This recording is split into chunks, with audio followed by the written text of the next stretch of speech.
Thanks to the distinguished work of the Styrian hydraulic engineer Ottmar Borba, this has since changed. Here we have a riverbank that was protected massively against floods. But Viktor Schauberger said one regulates a river through itself from its center.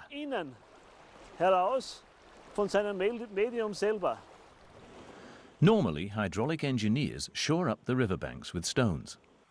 Borba does it differently and, incidentally, more cost-effectively.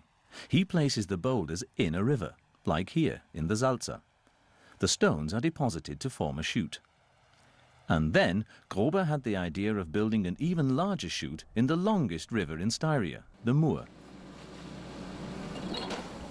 The rocks, each weighing a couple of tons, are mechanically placed into the riverbed at low water.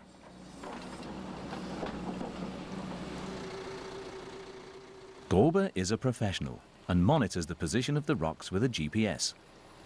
The rocks have to be accurately placed if the chute is going to fulfill its purpose of drawing the water away from the banks to the center of the stream.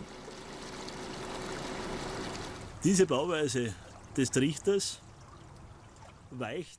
This chute was designed and built with unconventional methods, in that it is the first scheme to be built from the inside out, to direct the energy from the banks towards the middle. That means that I don't have to destroy or disturb the banks at all, as all of the work is done in the river itself. Sondern das gesamte Baugeschehen findet im Fluss statt. Building the channel not only stabilizes the banks, but also improves the water quality. Borba doesn't see himself as a river manager, but rather as a river liberator. His chute accelerates the water in the middle of the stream.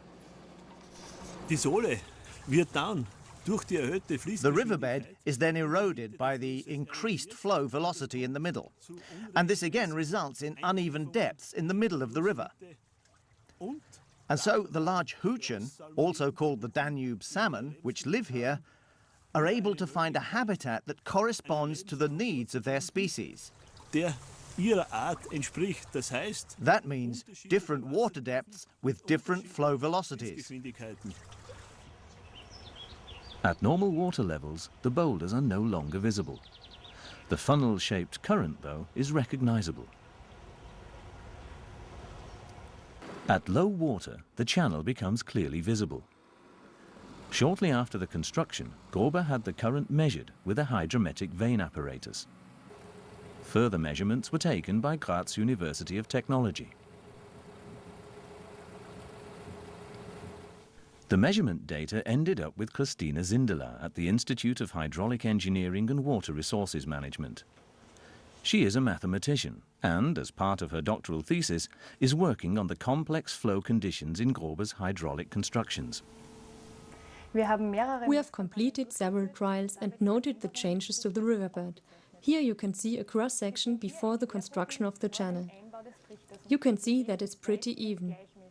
After the installation of the channel and after a tremendous flood, the riverbed changed like this.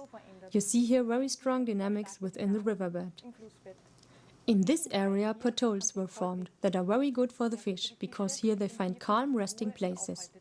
And what is more, the riverbank stayed sound, so it was safe from the floodwater. The profile of the Mur riverbed after it has been changed by the channel now looks like a natural river profile, as drawn by Viktor Schauberger in the 30s.